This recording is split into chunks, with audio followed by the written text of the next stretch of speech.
Um ponto bem interessante que a gente vai discutir nessa visão e nessa postura interdisciplinar é a relação da nossa escola com o mundo, com o planeta, porque não poderia ser diferente disso. Seria contraditório a gente falar e não exemplificar ou mesmo não utilizar esses saberes para uma prática efetiva. Vejam o slide. Elaboração de um projeto interdisciplinar.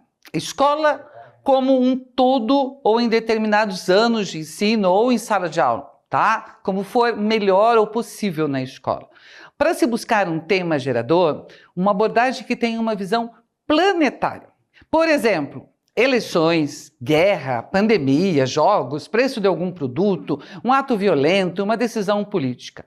O importante é que esse seja de interesse dos alunos. Então, o que eu quero que vocês pensem, meus queridos, meus amores?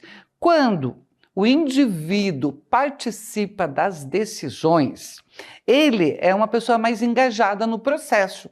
Tá? Então vamos lá, eu queria pesquisar flor, daí há uma votação, não se pesquisa flor, você vai falar, que pena, tá? A gente vai pesquisar carro, mas pelo menos eu participei, eu estou envolvido, não vem alguma coisa pronta para mim.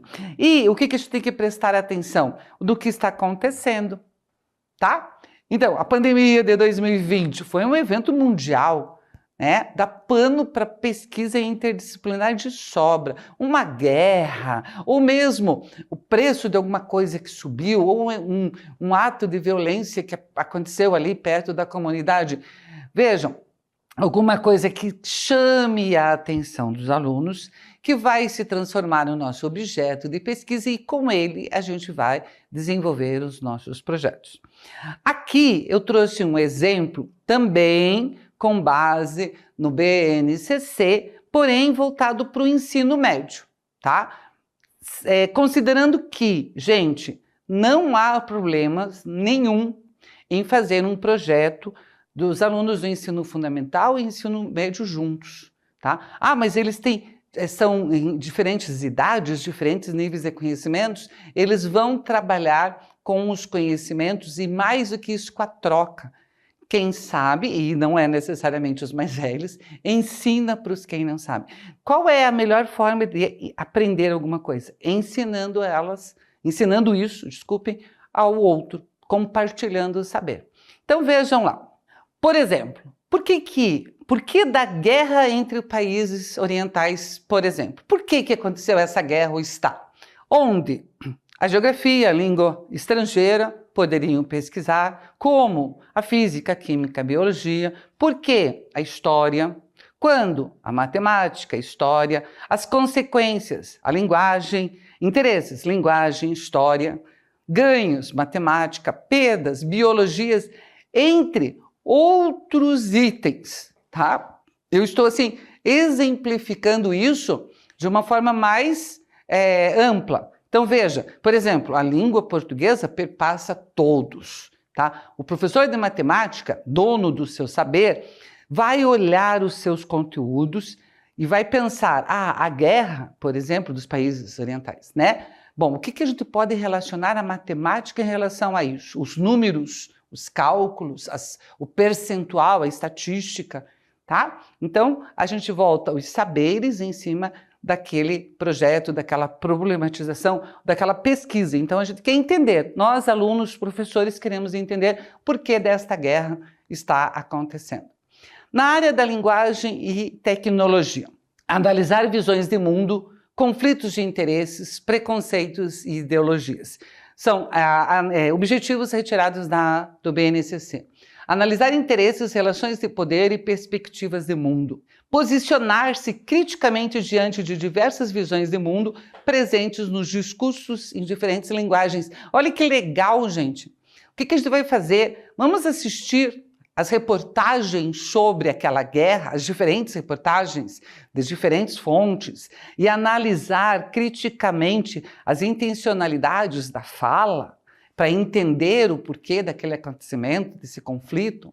as ciências naturais humanas, sociais aplicadas e suas tecnologias. Avaliar os benefícios e os riscos à saúde e ao ambiente, considerando a composição e a toxicidade e a reatividade. Tá? São objetivos da BNCC. Identificar, analisar e discutir vulnerabilidades vinculadas às vivências e os desafios contemporâneos.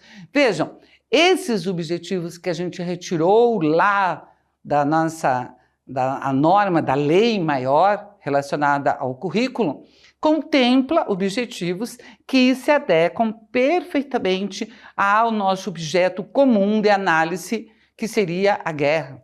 Mais um exemplo. Identificar, analisar e discutir as circunstâncias históricas, geográficas, políticas, econômicas, sociais, ambientais, culturais de matrizes conceituais.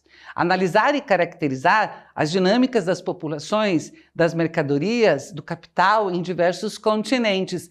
E quando eu estava lendo isso para vocês, o que me veio na cabeça? A gente sentado, nós professores sentados discutindo, planejando e elaborando junto aos alunos, e de repente algumas contradições, né? Algumas pessoas com posições políticas diferentes, um vendo o fato por um lado, outro pelo outro, e criando-se ali um embate extremamente construtivo. Para quem? Para os professores e para os alunos. E também eu pensei o seguinte, nossa, eu como professora vou ter que pesquisar, ler e entender porque o que a gente quer? Que os alunos superem aquela visão de senso comum, de reprodução de informação.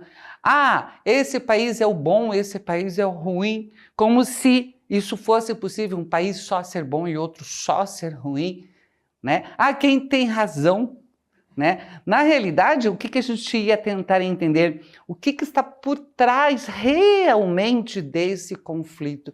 Daí entra lá o professor de história, de sociologia, tá? Que vai mostrar com dados matemáticos e as ideias vão se compondo e um cenário mundial vai esclarecendo, vai desnubiando perto dos alunos, para os alunos e também, olha que legal, para os professores.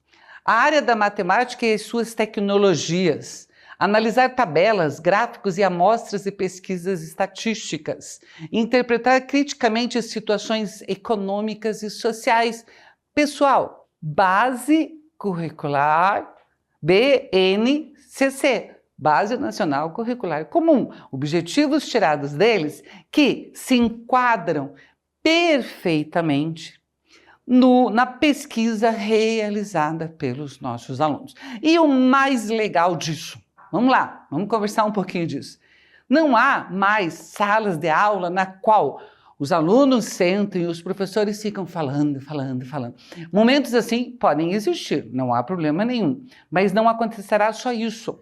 Tá? Nós teremos aulas expositivas, claro, sem problema nenhum, mas depois de colocado o objetivo, os alunos vão buscar as informações, vão fazer pesquisas, vão elaborar material, vão apresentar para os seus pares as pesquisas realizadas.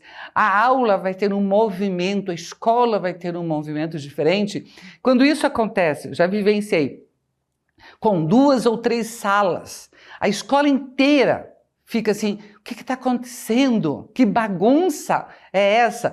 Porque alguns alunos ficam na sala, outros vão no laboratório de informática, outros vão na biblioteca, outros estão no celular. Ah, professor, eles vão ficar lá só no WhatsApp ou só jogando.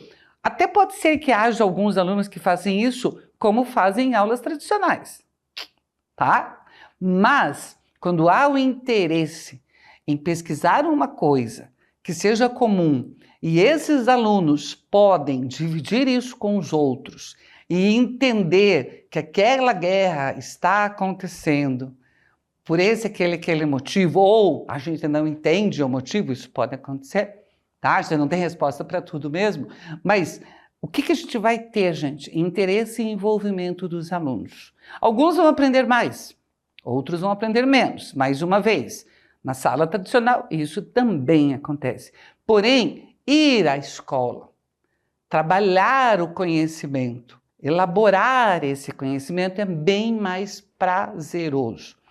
Quem vai ficar com mais medo e mais receio talvez sejam os professores. Por quê? Eles vão perguntar coisas que eu vou ter que dizer não sei. E só não sei não é suficiente. Não sei, vamos pesquisar juntos, tá? Vamos sentar no computador, vamos pesquisar, vamos analisar essas fontes, vamos ver o que esse jornal fala, o que é que ele fala, quais são os dados estatísticos em relação a isso, historicamente como acontece, tá? Só que isso não para aí, tá? Não é só isso.